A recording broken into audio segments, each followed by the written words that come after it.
So this is kind of the one slide summary of how we translate this kind of research directly back to our patients. Now, as I said, the technologies have substantially advanced, and by that I mean the ability to broadly molecularly profile humans.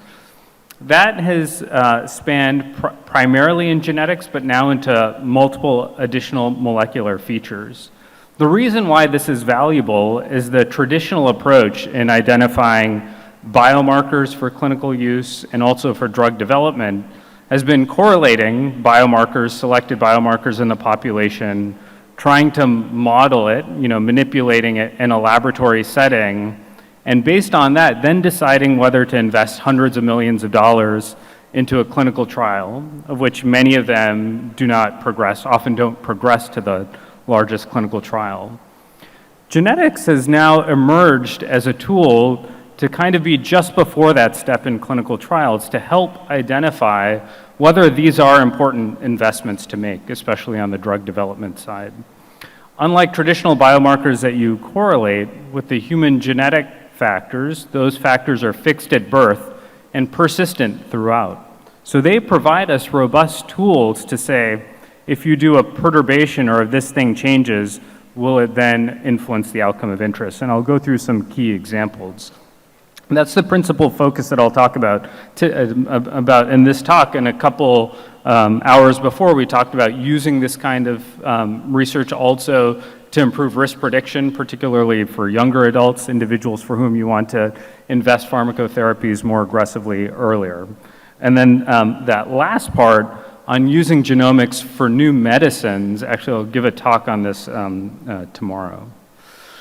So prior to 15 years ago, the legacy for this kind of research is stemmed on basic discovery, really often studying exceptional families.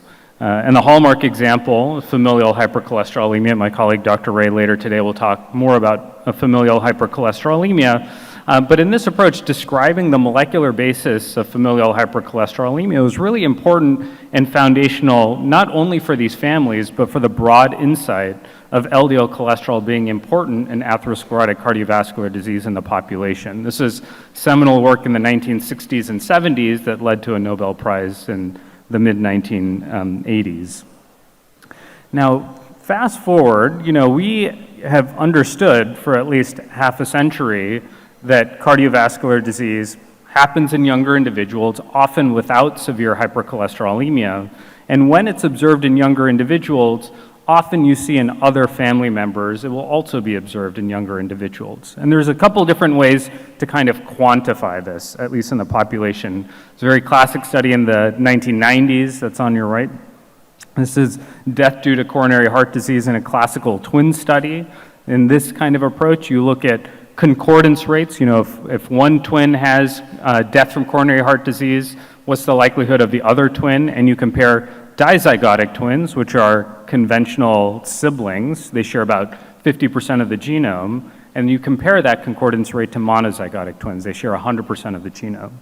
And as you can see here, particularly those who have events early on, the concordance rates are much higher for monozygotic twins, suggesting that there are genetic factors outside of LDL cholesterol that are influencing heart disease.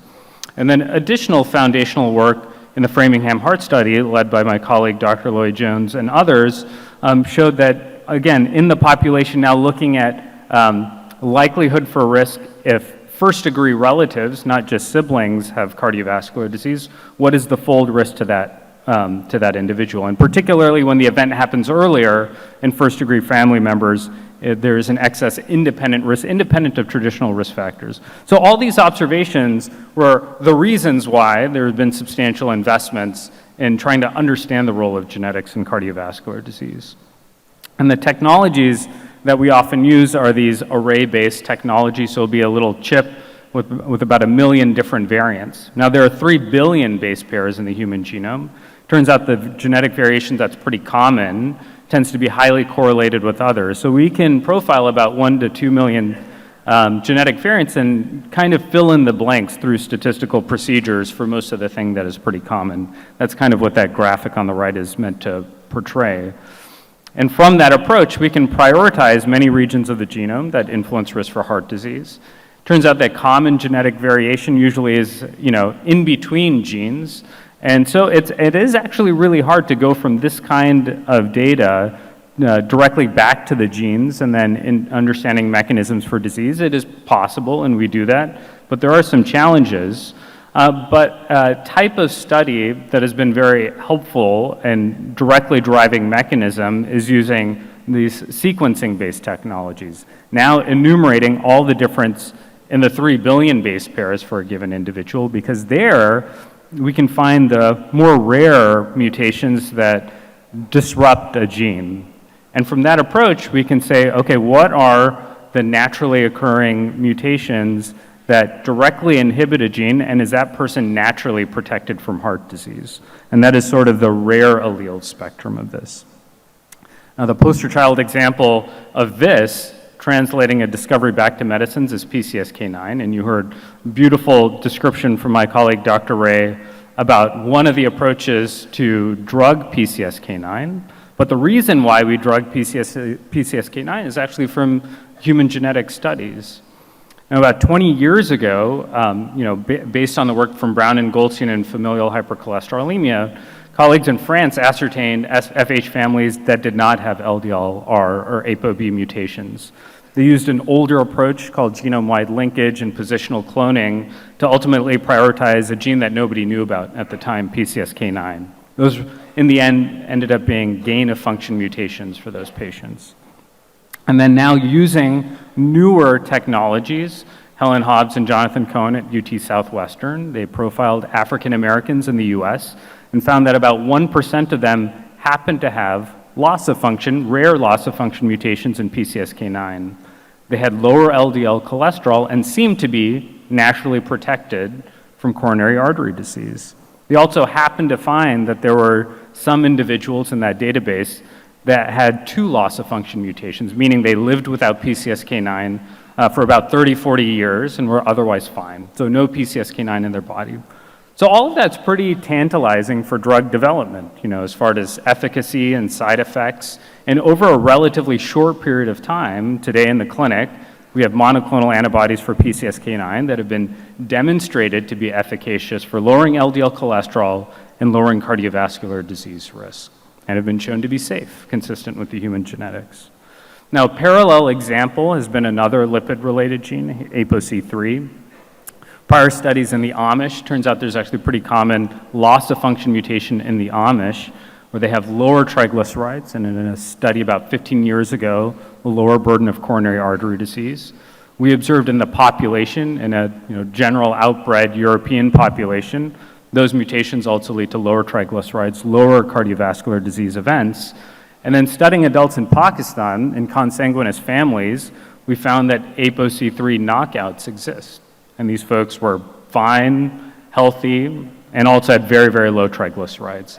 In parallel, companies, in this example from Regeneron, had developed monoclonal antibodies against ApoC3. Those similarly also lower triglycerides.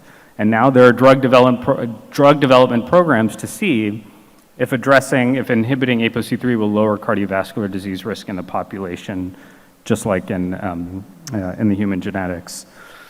So Mendelian randomization is kind of a parallel concept of using this notion of alleles present at birth, and it is kind of random as far as which allele you get, because your parents each will have, at a given region, will have 2 alleles, so 4 possible, and you will get 2, one randomly for mom, one randomly for dad. And since that process is random, there are natural analogies to a randomized controlled trial. So we can use this statistical procedure to provide some sort of causal inference, often for biomarkers. And so their key assumptions, I'm describing this because a lot of these papers are now in the general medical literature, given the direct translational relevance. And the key assumption is that it's not operating through any other external factor, that it's directly through the biomarker of interest. Key application has been for lipids. So LDL cholesterol, as you know, in the population, individuals with higher LDL cholesterol have increased risk for cardiovascular disease. Individuals who are genetically predisposed to LDL cholesterol also have a higher risk for cardiovascular disease. This supports a causal relationship, and the key validation is in clinical trials, when you give people LDL cholesterol lowering medicines, it lowers their risk for cardiovascular disease. On the flip, for HDL cholesterol, individuals who tend to have higher HDL cholesterol have lower cardiovascular disease events.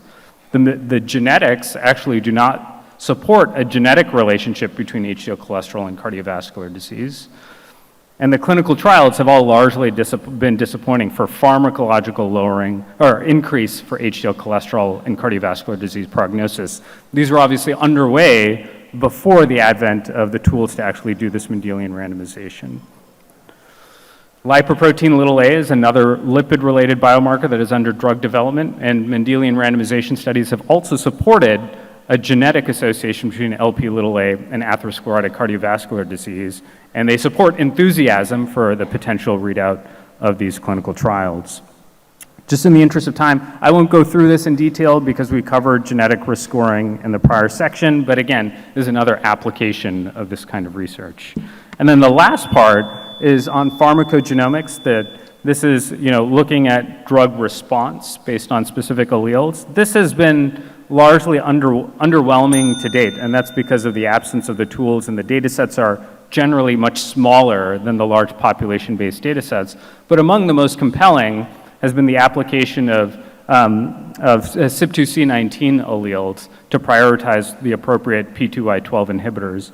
In general, the individuals who seem to benefit most from ticagrelor or prasugrel are the individuals who have the loss of function mutations in CYP2C19, whereas if they don't, the medicines are largely equivalent as far as their efficacy for cardiovascular disease event reduction. So in the end, human biology can be probed directly in humans now by leveraging naturally occurring human genetic variation. The causal inference is now a new powerful tool that we can employ with this kind of research to better prioritize what drugs we should be taking to clinical trials. And then on the flip side, for genetic risk prediction, it is yet another application where we can leverage this data for earlier risk prediction. And then we'll thank the folks in my lab and the people who pay us to do this research. Thank you.